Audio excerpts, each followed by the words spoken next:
Hello, everyone, and welcome to the Her Hoop Stats podcast. Today is Tuesday, September 30th. I'm Chelsea Leite. I'm here with Tyler DeLuca, and today is the 100th episode of this iteration of the Her Hoop Stats podcast. Wow. Okay, 100? Yeah, okay, 100. The I don't know the word. I think you're on the right track, but I was trying. I'm glad they brought out the big guns for this one. Literally, I know. It's funny because, like, out of all combinations of people they can have on this podcast, getting thing 1 and thing 2 up in here, which is you and I, is just asking for chaos. Bold move. Bold move. Especially given the chaos of the WNBA right now. What a segue. Good Look transition. Never mind. Maybe they did bring out the big guns. Hold on. Let her cook. Let her cook, man. Yeah, I mean, what a wild week in the WNBA. You and I have not had a chance to fully talk about it. I mean, everybody's been talking about it. So I'm sure if you're listening to this podcast, you know about the refereeing stuff, you know about the fines, you know about Cheryl being ejected. Apparently, I mean, the Lynx are still having exit interviews, and they're also doing like a fan celebration today. I guess like maybe they're just pulling all the resources they were planning for the parade and just being like, "Hey, might as well celebrate anyway."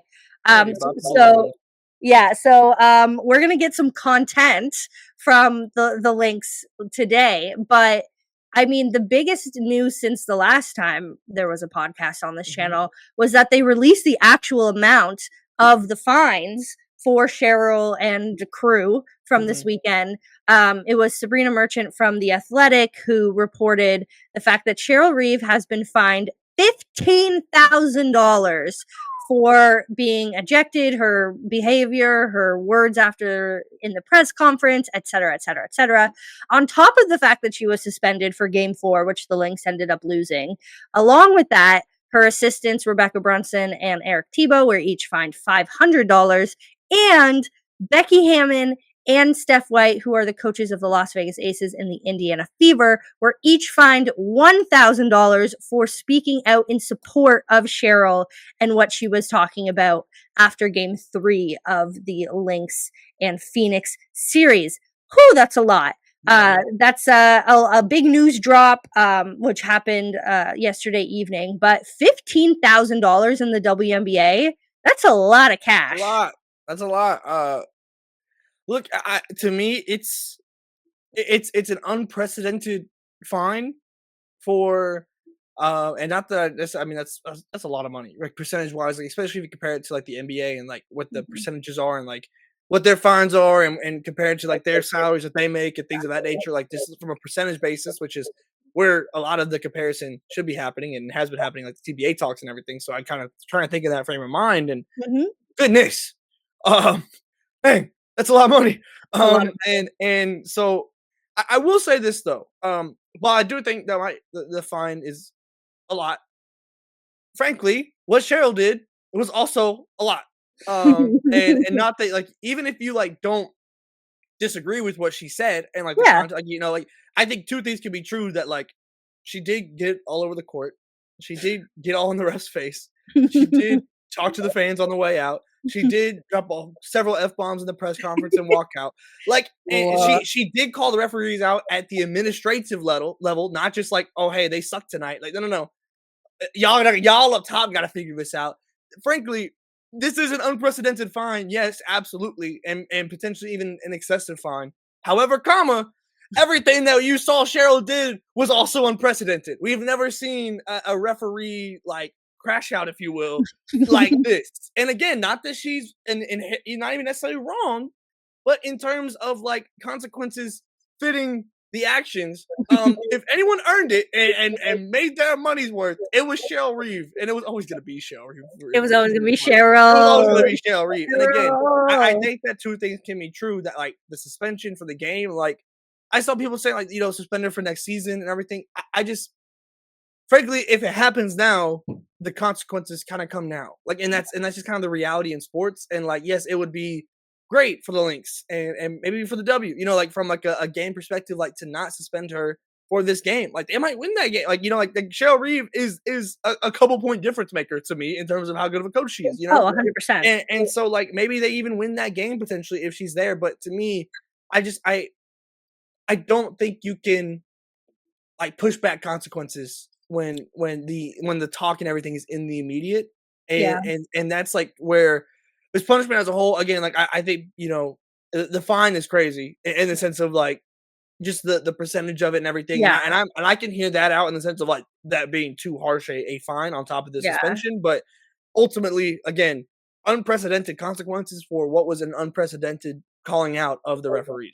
Yeah, and, like, for those of you who don't understand when we're talking about percentage, like, Tyler's talking about the percentage of what $15,000 is in comparison to what Cheryl Reeve makes in a year, and, I mean, coaches' salaries aren't usually really public information. I know Becky's kind of was because it was, like, unprecedented. I know Nate Tibbetts then went in, and I think they paid him just a little bit more to be, like, the highest. I don't know.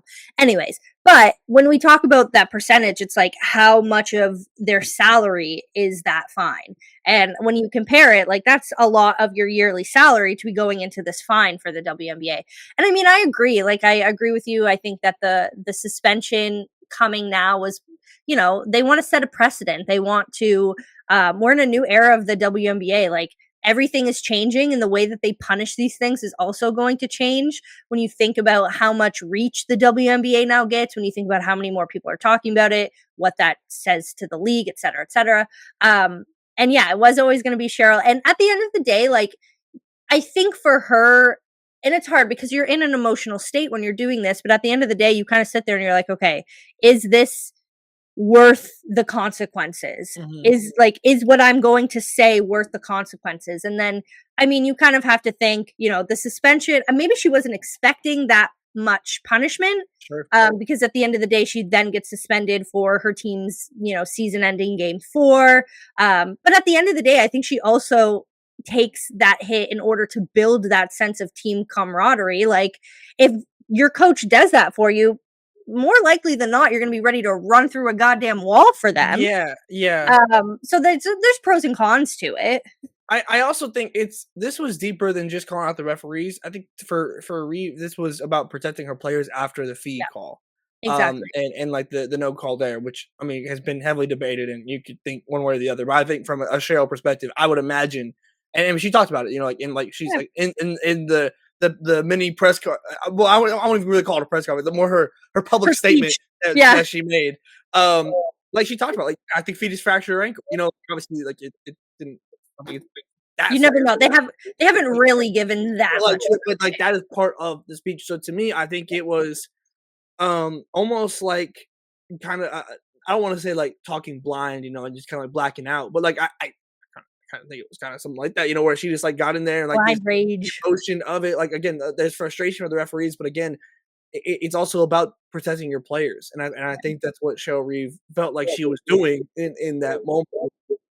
Her star player, one of the best players in the entire world, piece of Mhm. player, just had her season ended, Mhm. presumably, and in that moment is what she was thinking, and now, like, we know for certain.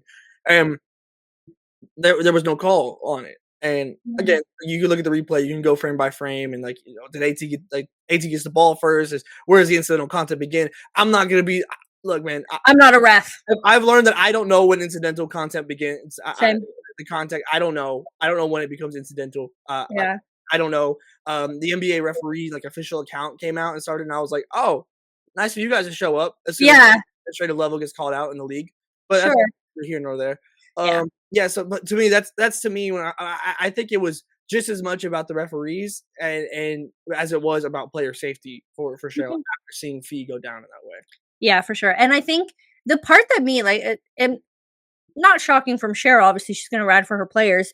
What really did shock me was the amount of support from people like Becky Hammon and Steph White, and the fact that they were so vocal about, you know, supporting her, saying, "Yes, I agree with her," especially when you're still in season. And like these are all at the time, they were still playoff teams that could Mhm. potentially go up against each other. There's a level of competition there that usually they don't really speak like that with each other. We all know that there's a level of respect there, of course, that they don't hate each other or anything, but like to have them speak out like that in that much support to the point where they're getting $1,000 fines handed down to them is, like, also unprecedented, and I think is, like, such an indication of, like, how far this really went. Yeah, I mean, to me, I think it almost was like, well, between almost, especially like if you look at like the playoff coaches, like Yeah. Becky Hammond's been talking about the rest. Stephanie White's been talking about the rest. Cheryl Reeve's been talking about the rest. They've all been saying very similar things. Now, do I think some of it is a little bit of politicking, like trying to get like their teams and like like during the playoff series? Absolutely, Oh, 100%. But 100%. ultimately, I do think that they're all the foundation of their statements are all on the same page of wanting to find Mhm. consistency with the referees and things of that nature. And so, frankly, I think that from a Stephanie White and Becky Hammond perspective, they're just like, I'm glad somebody did it like this. Like, because we've all been saying the same things. I'm Yep. glad. One, I'm glad it probably wasn't me that had to do it. Yeah. But also, Nah. that If it was it's a Steph strong White statement. if it were Steph White, Caitlin Clark would have came in and been like, "Here you go. Thanks for Well, that." hey. Maybe she's already paying her $1,000 fine. Yeah, no, it's just No, call what's Caitlin the Clark. What the Starbucks be saying? yeah, Somebody call Starbucks, Caitlin. exactly. I Somebody was call literally Caitlin. just gonna say that. Yeah. One brain cell. One brain Somebody cell. call Caitlin. Yeah, call Caitlin Clark. Um, yeah, so I mean, that's like a good way to segue into talking about tonight's game, Yeah. which is, we're still in the semifinals of the WNBA, despite the fact that we know Phoenix is in the finals. And tonight is going to decide who faces them. If we have an Aces Phoenix finals, or if we have an Indiana Phoenix finals, Mhm. which I mean, both options give so much potential for entertainment. Let me put it that way. Mhm. Mhm. And so going into this game, it's been an interesting series with the Fever and the Aces. Yeah. I mean, on paper, I think everybody probably picked the Aces to win this series just based on the fact that the Fever have been struggling with injury. They have this like kind of second string lineup going out for them right now.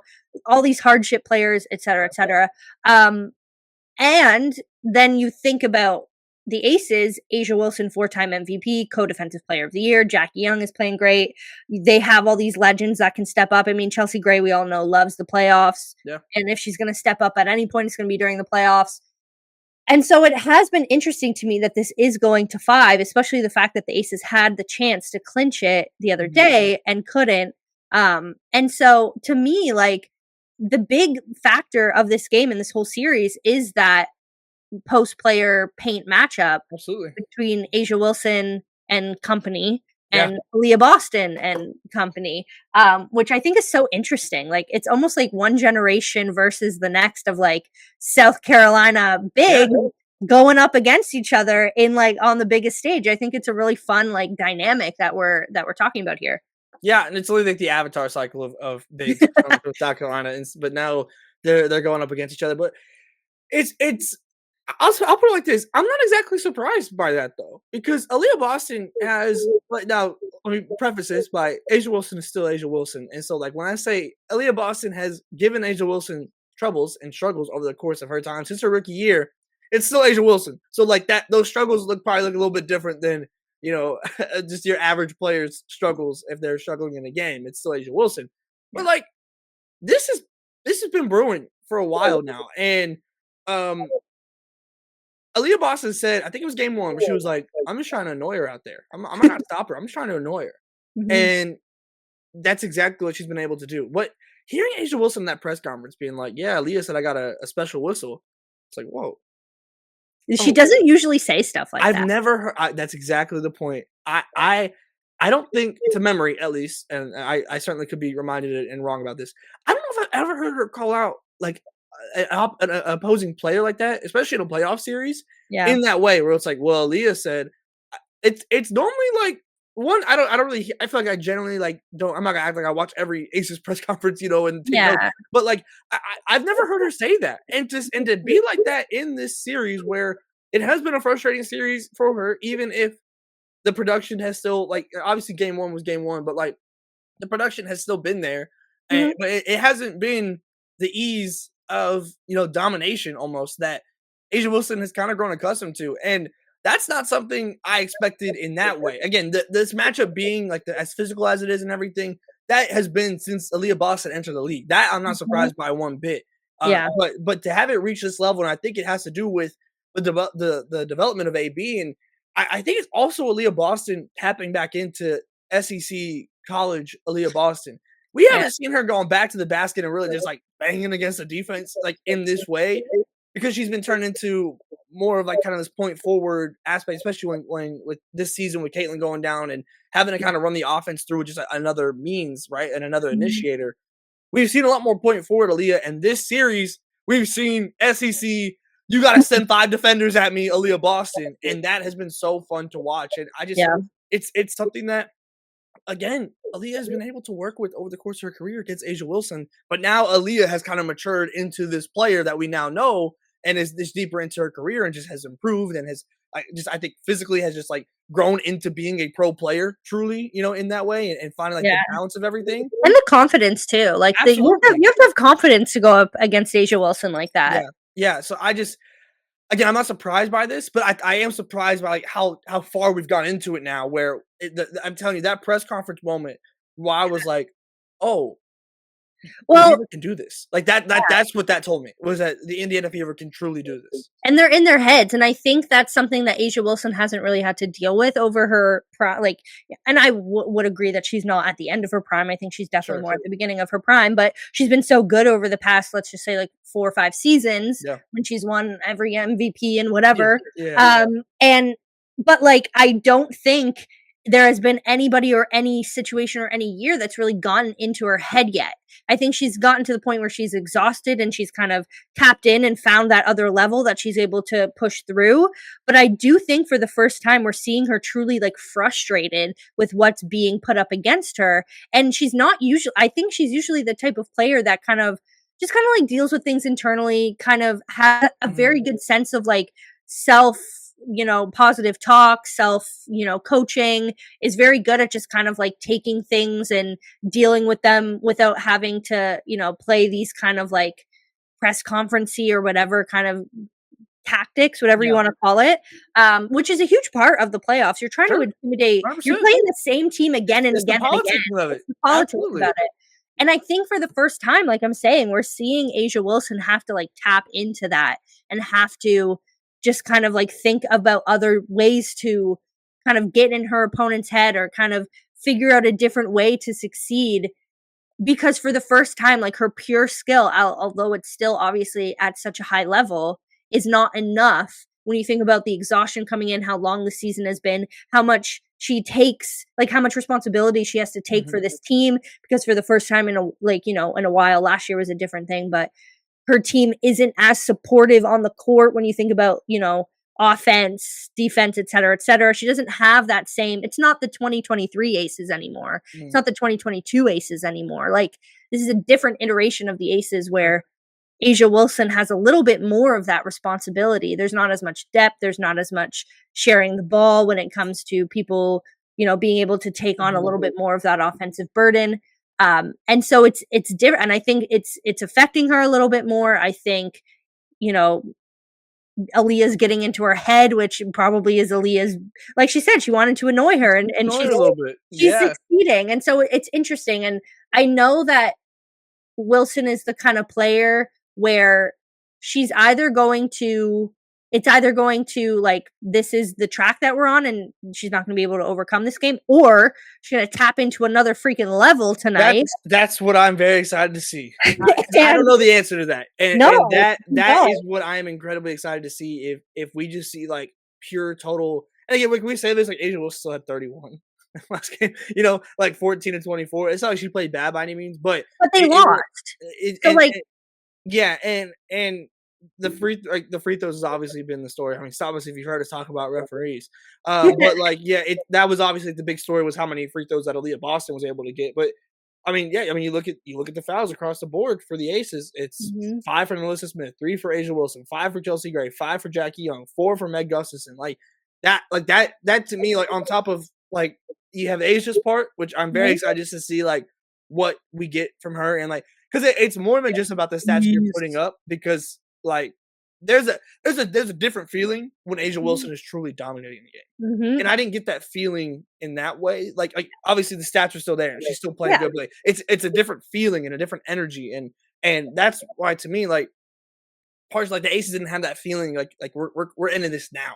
They didn't Mhm. have that feeling in that game. Like where like we've seen the Aces play when they got swagger. And like when they play with that, and Chelsea Gray's doing the highlight reel and doing like it's a different feel, and like that's when the Aces feel inevitable, and that's what I'm excited to see if they can tap into that. But if the referees are calling this game tight, and again, I'm not here to comment on whether the referees are doing a good job or not. I am not doing that. Please don't find me, Kathy. I promise I'm not saying anything like that. I can't afford for you to find me 15K. I don't got that in my account. Okay, No, I don't got that. that's So American money too. Please don't find me. That's like over However, 20,000 Canadian. that just made I just had a pit in my stomach. But yeah, but from a rhythm perspective in this game, like how the fouls it can impact that, and obviously if one of Aaliyah Boston or Asia Wilson get in foul trouble, that's massive. But I'm also like I've been very intrigued by the matchup of the fours between Natasha Howard and Alyssa Smith, because normally whenever one of those two like truly wins that matchup, that team wins the game. Like we've seen it with Alyssa where she performs really well. We saw it in game 1 with Natasha Howard where she performs really well. That's like on top of like obviously you have like the post matchup with the post player at South Carolina, just absolutely dominating the series. But the others surrounding them is really interesting to me because you have those fours, but you also have like the even more so than like just like the other players is like a Jackie Young and a Kelsey Mitchell respectively for each team. Like the Lexi Holes versus a Jewel Lloyd, or the Odyssey Sims versus a Dana Evans, and like the production that you're getting from those players, those have a lot of times really told the story of who wins these games. Like as marquee and as incredibly entertaining as Asia versus AB has been, I feel like that matchup hasn't been able to tell who the winner is going to be, whichever way that one kind of goes. Because we saw in game 3 where Asia Wilson struggles and the Aces still go and win that game, and that's because of, I mean, a lot of part of Jackie Young and how incredible she was in that game. But as fun and entertaining as that matchup has been, I feel like it's like they've been able to kind of to a point level each other out between Asia and AB, and so I'm very interested in obviously playing in Vegas. Like normally role players play better at home, right? Yep. And like normally bench players, like normally you see those pop off games come from the home team players that are outside of the stars, and so I'm very interested in who can feed off that, because I mean also you could say it from the away side of like we got some players on this Fever team that will absolutely play off a crowd booing them, or getting trying to like 100%. So I'm so intrigued by this game. I just across the board. And like I mean a huge factor to last game was like defense. I think Jewel Lloyd needs to play better defense tonight. I think it's hard. Like I said, it's a very different iteration of the Aces, but that this Indiana Fever team is a team. I mean, they went and won their series against Atlanta on the road as well. Like, this isn't something that they're not used to, and they want to prove people wrong, and they want they feed off of that energy of people being like, well, you don't have Caitlin Clark anymore, or well, you don't, or blah blah blah blah blah, right? Like, and so I mean, my question, I guess, for you to kind of like slightly move on to the next step, maybe a little prematurely, but like, who do you want to see go up against Phoenix? Oh, that's wicked. Why would you do this? Gotta talk. I mean, while we still have two possibilities, it's a fun topic. Look, I have no dog in this fight. Ultimately, I don't care in the sense of like I'm not rooting for one team over another. Neither of us have rooting interest. These people aren't in the playoffs yet. The Toronto Temple. I'm unbiased media, but if you had told me maybe a month or two ago that we would get an Indiana Fever versus Phoenix Mercury finals, as the messiest person sign me up. I need it. I really do. I really, really do. Oh my goodness. It would be incredible. We'd seen, obviously, I mean, the storyline of this season was DeWanna Bonner. It was DeWanna Bonner. It was Phoenix versus Indy. It was DeWanna Bonner and AT talking to the crowd in Indy. It's like Satu talking to the crowd, and Satu has been on one, and especially now with this iteration of Phoenix, because this Phoenix Mercury team is as confident as they've ever been, rightfully so, and it's what's to me in a whole lot of ways diving super like deep into the Phoenix side of things. A big part of that is like why they're here now is like they've raised their floor, they've been playing at their ceiling, and they've had the confidence to do so. Mm-hmm. that confidence is absolutely a confidence, and we saw it in this Minnesota series where they're going to talk trash.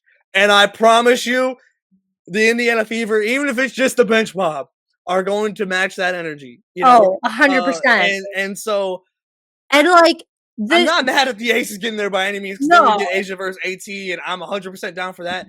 But that in would be terms of great. like where this season has been building towards, that being the climax of this season, being the Mercury versus the Fever, goodness gracious, Oh yeah. it would And get like messy.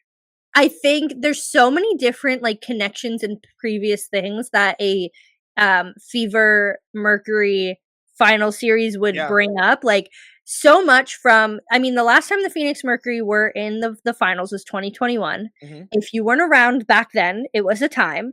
Um Kalia Copper won MVP for the other team. Hmm. So she played in it What was was the point? Chicago. It was Chicago versus Phoenix. Chicago ended up winning the championship.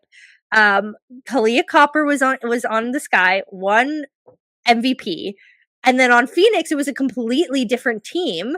You had Diana Taurasi playing on half an ankle. You had, BG was still there. This was before all of the heartbreak of the next few years for the Phoenix Mercury when you think about BG being detained, when you think about the rough few seasons they Hmm. had, Hmm. rebuilding, bringing Copper, getting AT, all of this stuff, and it's like such like a weird it just feels so full circle for Phoenix to be back Hmm. at this level now. And I mean, Diana Taurasi is probably going to be up in there, which is hilarious.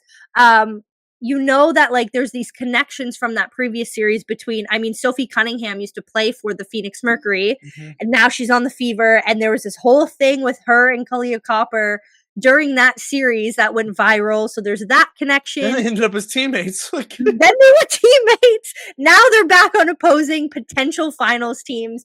You have, the fact that Caitlin Clark isn't playing. I had a few people yesterday at Raptors Media Day being like, could she play? And I'm like, I don't know, man. Like, nah, legally she can't. oh, Legally she she's can't. already Yeah. like, They she's like already submitted their like roster for the out. playout. Yeah, yeah. Okay, So okay, I okay. don't think legally she is allowed. Legally she can play. But that's a factor, like the fact that they're going to the playoffs without her, like, Mhm. you know, We were you questioning don't if they were gonna make the playoffs. Now the question is they're literally gonna make the finals. the finals. And then, with Phoenix, you have AT. Then you have the Dewana Bonner thing with Indiana this year because she started the season on Yeah. that team. Was a very kind of emotional leaving process. Now she's on Phoenix. She was a huge factor in them winning that game 4 the other day. She Mhm. was hitting 3 Yeah, after those 3 last couple after 3. minutes. Like that experience coming down the line, and she's Late done it signing. with Phoenix before. Like she's won Mhm. a championship with Phoenix before. Um, and so there's just so many different like juicy storylines when you think about a Fever Phoenix finals, so much emotion. And when you think about those two fan bases, like every single game of that 7-game series, and I hope it goes to 7. Oh man, I want it to go all The 7 messiest people games. you know. Here Is for us, episode 100. is us. Because I want it to go all 7 games. I Mhm. want every single game to be sold out. I want the X Factor in Phoenix and whatever the Fever call themselves in Indiana to be. I want Tyrese Halliburton up in here, like absolutely losing his mind. Mm. I want Diana Taurasi on the sidelines. I want it all. Like, give it to me. And I just think it would be fun. Yeah. And like, I do think like this does also give us the risk of heading into a somewhat toxic situation when you Sure. think about the discourse between all of this. But Mhm. from again, two of us who are very much in like an outside third party, For unbiased, ethical hoop for heads. for ethical hoop heads, it just It would sounds be great fun. basketball mess, and then on the Aces side, I mean, I can't like the idea of like the matchups, like the individual matchups you get in an Aces series Yeah, would be so much fun too. yeah, Like I think from a storyline and like ethical mess perspective, certainly the Fever have more like kind of just in the tank in terms of yeah, there's been so much developing over the course of like the past 2 years, if you will, of like that has like now turned into what we now know this like legit rivalry to become now. yeah, Whereas the Aces might be more quote unquote better basketball, if you will, like just in terms of like the sheer talent on either team that would be yeah. there. But it hasn't like mean, the Fever is still here without the talent, that you would expect on the roster with all the Yeah. injuries. So, like, Yeah. I'm genuinely, like, I am so good and so excited for the finals either way this game goes tonight. But, yeah, Yeah. I think you're just, like, looking at, like, you kinda have 2 different lanes you could take between, like, the Yeah. mess and the discourse you could have versus the potential, like, talent on the court with the Aces. So look, I'm cool either way. I'm just excited Yeah. for a game, Same. a 7-game finals. Oh, and I want all 7 games. Yeah. Because we have some extra time, I want to talk a little bit about our good friend Girl Dad. Because I think, like, I've been thinking about this a lot since Phoenix won. And I think at the beginning, so girl, when I say Girl Dad, I'm talking about Nate Tibbetts, the coach of Mhm, the Phoenix mhm, Mercury, mhm. for those who are unaware. But he was hired, what, beginning of 2024? Yes. Yeah. Yes. So, or before the 2024 season, let's just say. Yeah. And yeah, I think that was such, like, a controversial move for Phoenix when it came to who they chose as a head coach. They didn't really dip into the, like, what you may call, like, the WNBA coaching hierarchy of, like, who's Yeah, coming up in yeah, coaching. yeah, They they went did. to the NBA pool, they picked him from, the Orlando Magic, he came over, and I was watching his press conference after, game 4, and he was talking about, like, how his dad had a long career coaching women's basketball and how, he had passed away, but he, was just, like, really grateful to be kinda carrying on that legacy, and I was like, "Oh, cool, like, I didn't know much about this man, but," Mhm. and he's a hell of a coach. Like, I just gotta say, like, that guy can coach, and I'm Mhm. not saying that, like, we didn't think I just, like, first of all, I'm on the East Coast. I don't watch as much West Coast basketball as, like, I can because it's at 10 o'clock and I am sleepy. But, like, every time I've watched Nate Tibbetts coach, it has been a masterclass in coaching. So shout out to him for that, first of all. And I do think that, like, as much as maybe some WNBA centric folks maybe don't want to talk about this, I do think with the current vacancies in the WNBA coaching sphere, he is about to set a precedent for hiring NBA assistant coaches to Mhm. come and coach in the WNBA. And I think now is the time that they're going to be more intrigued than ever to do it because the salaries are higher. Mhm. The opportunities, you're more public facing than maybe years past when you talk about WNBA coaches. And it's just like maybe a juicier opportunity than Yeah. it was maybe 5-10 years ago. And I do think with the success of Phoenix and the fact that there's so much, I mean, for you and I who both follow the NBA as well, like, we know there's, like, a great pool of Sure. assistant coaches who are waiting for that next opportunity. And I mean, I tweeted about this the other day and some folks weren't happy about it, but I do think that Girl Dad, as I affectionately call him, is going to set a precedent for these coaching hires that we're going to see. Right now, four. There's Yeah. four. 2 expansions Four. from New York. Yeah, exactly. The 2 expansion teams and then Seattle and New York. So, I mean, I wouldn't say all 4, I think, are going to be taken by, Yeah. yeah, but I do think New York is gonna go that direction. That is certainly the team that I am thinking would go that route if there was going to be one. Yeah. Yeah, I mean, I think it's an interesting thing because stylistically the WNBA and the NBA are very different. Mhm. But Tibbetts has been able to bring some of that NBA style over with the heavy emphasis on 3-point shooting and obviously it's a bit different now because like the first season I was like, ooh, I don't know if this is I don't know if I'm exactly rocking with this. Like I don't Yeah. the stylistically, but I think that Also, they did him dirty with that PR at the beginning with the whole Girl Dad it was thing. really bad. And Bad. I hand up, I made a lot of jokes. Okay. Same. I made a lot of jokes, hand up. Hand up, yep. Yeah, like no, like between that and like talking about like having Chrissy Tolliver on the staff, like to introduce him to the WNBA, like essentially and like help like educate on that. I was like, oh buddy, this is gonna be bad. Yeah. And they've turned it around like completely in the Mhm. sense of they found their style and I think Alyssa Thomas in such an odd way fits this style so good because Mhm.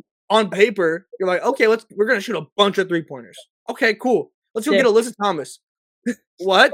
No. Like your initial like kind of like knee jerk reaction is like, oh no no no no no no no. But the gravity that she has and the passing ability that she has and the foundation she sets defensively, the rebound. I mean, you can go on and on. Like Liz On Thomas and on. has been able to amplify this system so much because you have the coaching system and you have the Alyssa Thomas system because Alyssa Thomas is a whole system in her own right and what she's able to create for others. Mhm. Oh, excuse me. And so to be able to do that and to find that it's become it was something that preseason like I didn't know how well it was going to work. Yeah. And you have kind of players in like Asatu Sabli who has obviously had injuries, you know, and has struggled with that over the course of her career. But like when she's been healthy, like we saw in the Dallas playoff year when they made it, and like okay, you're an all star. Like, this is great. You know, like she was in the most improved player conversation. It was with Jordan Canada that year. Yep. Like that's like okay, we know what you can be, right? Like Kalia Copper, like we've seen her like when she's at her best. We know what you can be. Like we there was a lot of players on this team that were okay. We know what you can be, and then you have a lot of players on this team that were who are you? You know, Yeah, like in the terms of like the general public, it was like you have like whether it be a Catherine Westfield, Maniko Kolobakani, like you have like these players that you haven't seen before, and so as much as it is partially the system, as much as it is your 3 stars have showed up, especially here in the playoffs, it's also the scouting and Mhm. the Shout out organizational perspective of finding these diamonds in the rough of players, like even like a Natasha Mack, right? Was like wasn't like she's now settled in Phoenix, has been there a couple of years, but like that wasn't a player that was like super highly heralded coming out of college, like coming out of OK State. Like that's like those are the players that you've been able to go and find, and it's been massive for Phoenix. And I mean, again, a credit to all over the organization, but certainly some to Girl Dad as well because he's solidified himself in the W, and I completely agree with you in terms of what this might mean for how staffs are built, where it's like maybe it's an NBA person at the helm, and then you have some former players on the assistant staff, like we saw here in Phoenix, and to kind of balance it out and have all the perspectives you need. Yep. I'm very excited to see what that precedent is going to look like as we kind of enter this coaching carousel. Yeah, exactly, and I think you're right, like, having that balance between and especially given that the game is going so much global now when you think about how Mhm. the Valkyries have built their team, how Sure. Phoenix built this team, bringing people who, were overlooked in years past but have had a ton of experience playing overseas, trying to bring in that maybe, like, somewhat NBA style, not completely, because I still do like the fact that the W plays its very own brand of Yeah. basketball, um, but yeah, when you think about New York in particular, what they should be looking for in a coach. I don't think that anybody currently available on Tuesday, September 30th Mhm. has the gravitas and the, you know, upgrade that they're looking for unless they come from a huge kind of like jump from the NBA. Like, I don't know. And I feel like people are gonna like roast it for being like, oh, the NBA, blah, blah, blah. But like, I don't know. When you think about it, these NBA coaches have a ton of experience and have like this very like different way of thinking about it that could be very unique to the WNBA. And so I do think that New York kind of dips in. And when you think about who is looking for these people, the Brooklyn Nets just went through a coaching hire and got Jordy Fernandez, who is a fantastic coach. He coached the Canadian national men's team at the Olympics. Mhm. Great run from them. Fantastic coach. And so they just kind of went through this and met all these coaching perspective, like coaching people that I think may kind of inform what they choose to do for the Liberty. Sure. Yeah, no, I'm very interested in what like I mean, obviously, especially from a Liberty perspective, like you fired a coach who just led your team to back-to-back finals appearances and one championship. So like Mhm. what you're trying to upgrade upon, like even if Sandy wasn't perfect, like just from a results perspective, like what you're Yeah. trying to upgrade upon is something that is I mean, a very tall task. And whether you're looking at you know, it'll be interesting to see like if they go somewhere like brand new that hasn't had head Mhm. coaching experience, whether that be from the W or the NBA side. Like that's Mhm. I think that's to me is like what I'm more interested in with the Liberty is the experience level of these Yep. coaches because like you have I mean I mentioned like Chrissy Tolliver for example has been the associate head coach. Absolutely can be in line for a head coach position from Phoenix. Like there's you look down these assistant coaches Yeah. and I Brianna mean you January, yeah et cetera, et sure cetera. 100%. So like there's several names out there currently on WNBA staffs that like might fit that, but are they comfortable going with someone who has never had a head coaching job before? Like with this roster in particular, where you are trying to win now, and that's where it's like that might be the only thing to me where it's like Mhm. maybe they stick on the W side. Mhm. If they try and go for someone who has coached on the W before, because I don't know how many former NBA head coaches are going to be out there that you could go and get in that way. So I'm they certainly sounds like the NBA is a very real searching tool for them. Mhm. And fair enough And from the Liberty. but I do But think it should also flip the other way. Like Becky Hammon has been in talks for NBA roles mm, in the past, Teresa Weatherspoon, et cetera, et cetera. You can go down the line of people who have, but like, yeah, I do hope that in the future the two leagues kind of use each other yeah, in I'll that be sense. I'll be interested in seeing how that eventually develops, 'cause I think it's And there's also so many NBA assistant coaches who are previously WNBA players now. Like yeah, you have that as well. Like Toronto has Mary Andrade. You have, I mean, Becky Hammon was for a right. while.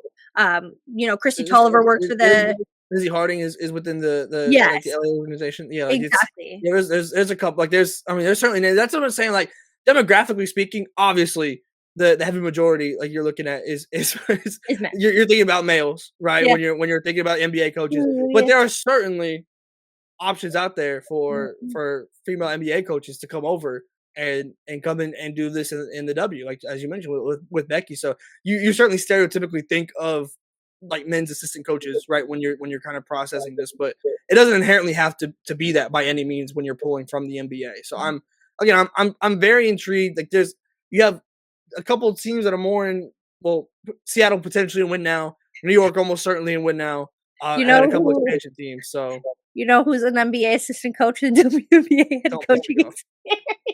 Don't piss me off. James Wade. Don't piss me off. I I'll, had to. don't piss me off. Don't. No. That's Yeah. my guy. You Go gonna say next Derek Fisher coming back? Like, what are we doing? Like, what absolutely not. Anyways, great segue Absolutely here. not. You knew you were gonna get chaos with this 100th Mhm. episode of Her Hoop Stats with Tyler and I. We are going to cap it here. Cap it. There you You go. know, Tyler There Tyler you go. does stuff over on No Cap Space. But I will. anyway, we're going to end it here for today's episode. The Aces and Fever play tonight, so lock in for that. Locked in. Tomorrow and for the rest of the week, our lovely teammates here are going to have analysis on that and previews for the WNBA finals, which start on Friday night in whichever city it happens in. It's either going to be Phoenix Phoenix or or Vegas. or yeah, Phoenix or Las Vegas, right? Yeah, it won't be Indy. Yeah, one way It or won't another, be it in won't here. be Indy. Yeah, yeah, Yeah. yeah. Okay. Anyways, so yeah, that happens on Friday. We're already I feel like the playoffs are happening so fast. Mhm. And so yeah, that's exciting stuff to come from that. So thanks so much for watching. Make sure to subscribe to Her Hoop Stats wherever you're listening or watching here on YouTube, Spotify, Apple Podcasts, wherever. Find us on social media, X, Blue Sky, Instagram, and online at herhoopstats.com. Subscribe to our newsletter and look up all the wonderful stats that we've been talking about on there as well. Tyler, always a joy to cause some chaos with you as Always, usual. always. uh, Thanks for watching, and we'll catch you next time.